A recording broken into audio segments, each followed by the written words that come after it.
Today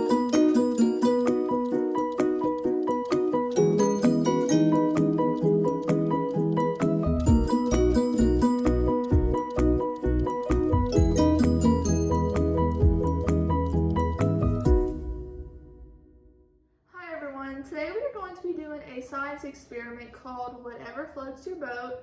I'm Shelby and this is Olivia.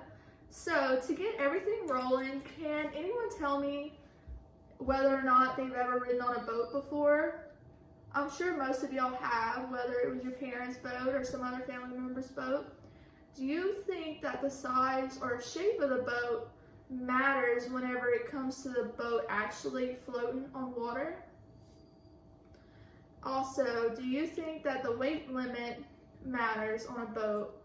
Do you think it's okay to maybe go over the weight limit, stay at the weight limit, or try and stay below the weight limit? I want y'all to be thinking about those types of questions as we go through this experiment.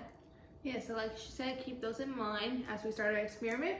So first, I'm gonna show you guys what we have and what's going on. So basically, we have had 4 handmade boats out of foil that we're gonna float on water, and we're gonna put pennies into the boats and put however many pennies we can until the boat sinks. So just seeing how well the boat holds up. So we have a tub of water that I made some measurements with.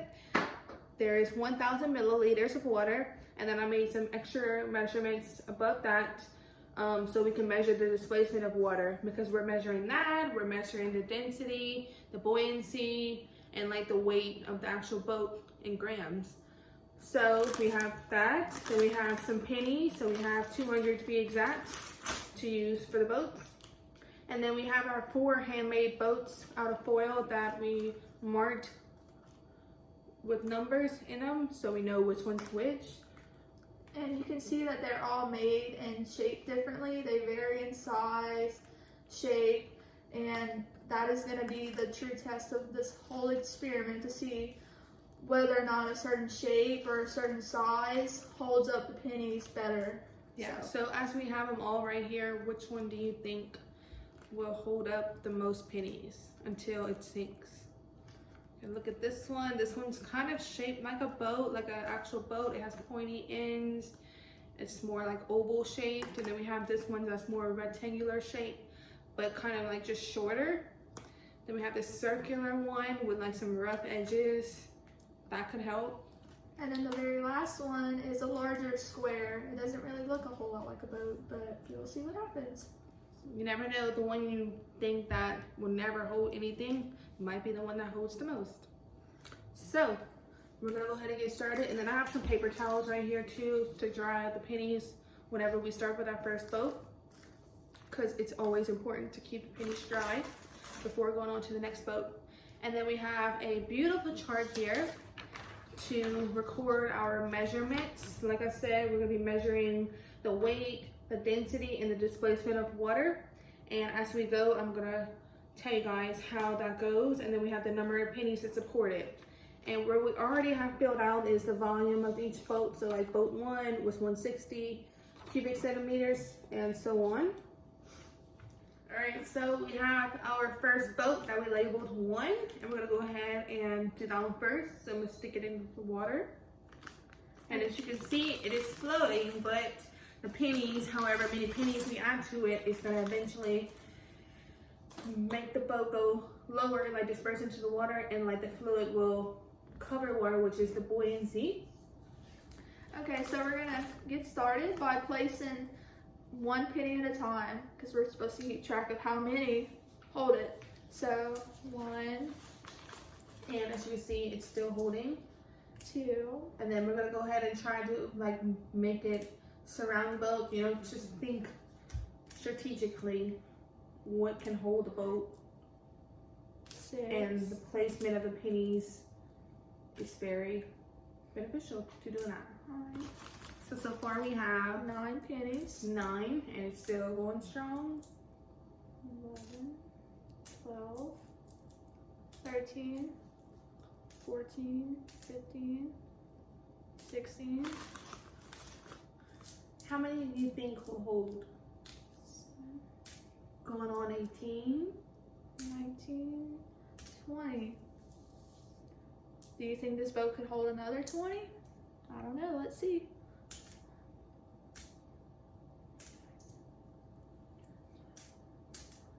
We're at 25, 26. And as she's doing that, I'm just checking to see the displacement, see if there's any rising of the water, because it's getting deeper into the water. And I see it's going up a little bit. We are at 35 pennies. I honestly didn't think it would hold that much.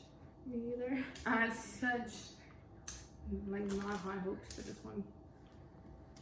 It's starting to sink into the water though. Mm-hmm. We're at 40.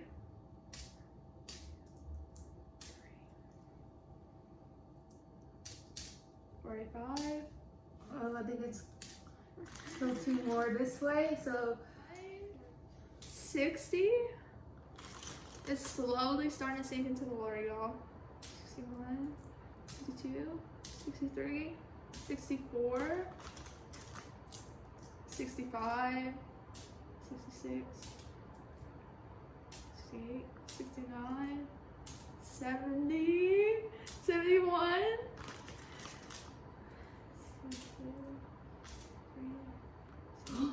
wait. 75. Oh, You think we could make it to 80? Barely. 79 pennies, y'all, and it's finally sunk. Alright, so now we have figured out all the various measurements made from the first boat, and while I'm talking about that, she is going to go ahead and take out all of the pennies of that first boat and dry them for the next boat haul. So we determined that we all seen together that we had 79 pennies hold in that little small boat before it fell into the water. Then we calculated the weight it supported in grams. So to do that, we calculated that there was 79 pennies and we multiplied that by 2.5 grams, and that gave us 197.5 grams.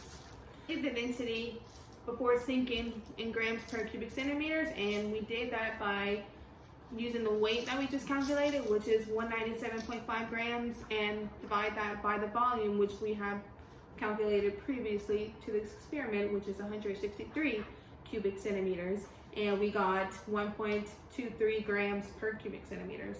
And then lastly, the displacement of water. So this whole tub holds 1,000 milliliters of water, and when I was watching to see how much the water was rising before the boat actually sunk to the bottom, it raised up to 1,120 milliliters of water. So you take that and you subtract that by the original amount of water that's in here, which is 1,000, and that was 120 milliliters of displacement of water.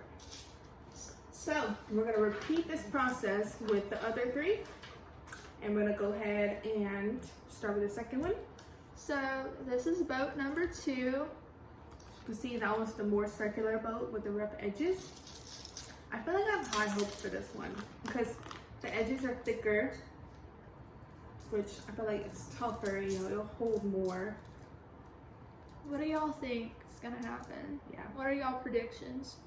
Alright, remember to count 1 penny at a time and to be evenly placing them around the boat.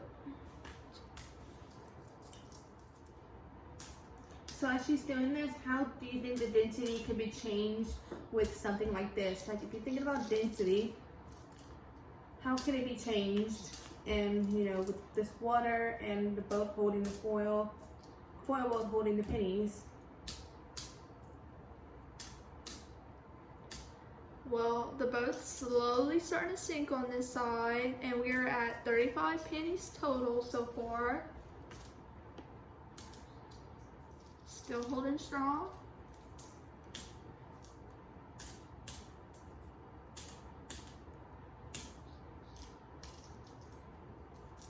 Seven, 58, 59, starting up, and went under at 59 pennies. Again, for both 2.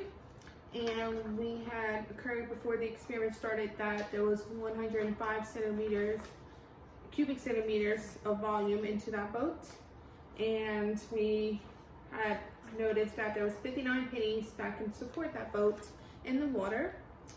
Then the weight it supported was 147.5 grams, which is a little less than the first boat, which is explainable because the first boat held up more pennies. Third boat.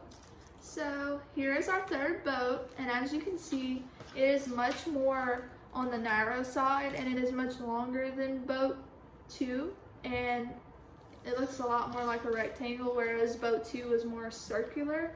So we are going to place it in the water, and then we're going to begin counting again.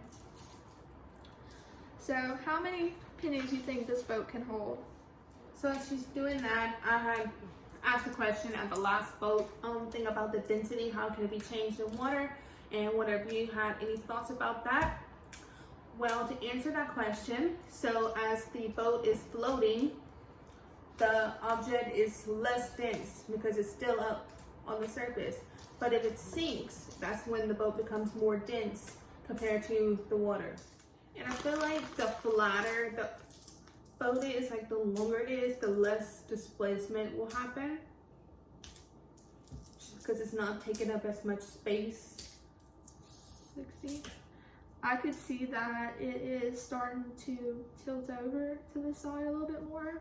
So even though all the pennies are spread evenly throughout, we are at 60 pennies. 66 pennies, y'all. Alright, so we made our measurements for the third boat, and this one was a little bit different than the other two just because when we started out, the volume was pretty large. It was 173.25 cubic centimeters, which makes it the density a lot less.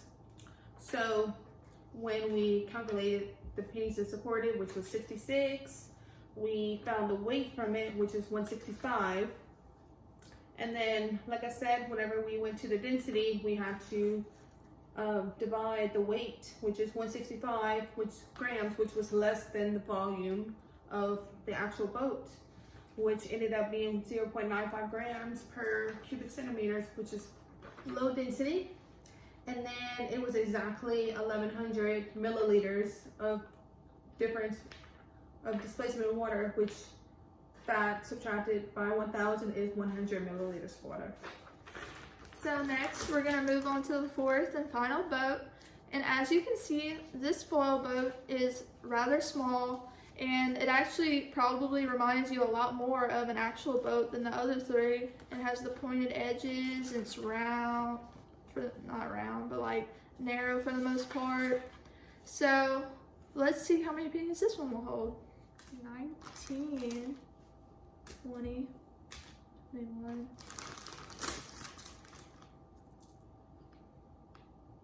22, 23, 24, 25. How many more pennies do y'all think this thing can hold? We are at 25 pennies.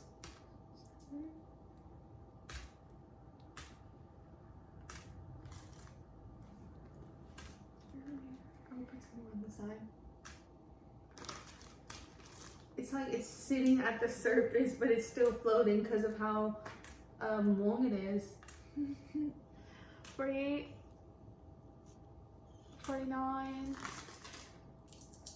50. It's pretty much there. Because it's not moving anymore? Yeah, I think it's pretty much there. It's just sticking up a little bit more because the sides are super high. Well, that's interesting. So that is 53 pennies, and the boat Until it didn't technically submerge, but it reached to the surface. So we had concluded that there was 53 pennies. However, it did not technically actually submerge into the water just because the height of it was just about the same as the height of the water in this tub. So we just concluded that it was 53. And then the weight that it supported was 132.5 grams. And then the density was 1.2 grams per cubic centimeters. And then the displacement in water, which actually surprised me the most because it was the smallest displacement, the smallest change, which was only 50 milliliters. I think that there will be a lot more because of the height of this boat, but then also if you turn it this way, of how small it is too. So it's not the height that matters, but it's just the width of the boat and you know how much it holds. So can anyone tell me whether or not their predictions in the beginning were accurate? Did the boat that you thought might not sink sunk, or vice versa? So if you remember the 4 boats, this was the first one. This one was actually, it's so funny because I thought this one wasn't gonna hold as much, but this one, according to the chart, ended up being the one that held the most pennies, and that was this rectangular one right here. So you can see how short it is. I thought it was just so quick to sink, and like the water would just submerge it. But it actually held 79 pennies. Well, so like I was talking about with this boat compared to this one, it's not the height that matters, it's just the width of it, because you can see how small this one is compared to how big this one is, and how short this one is compared to how tall this one is. It just matters how much it can hold space. width-wise. Yes, so I thought that was really interesting. I wasn't not expecting that. And then the boat that could hold the smaller amount of pennies was boat number 4. It was this one.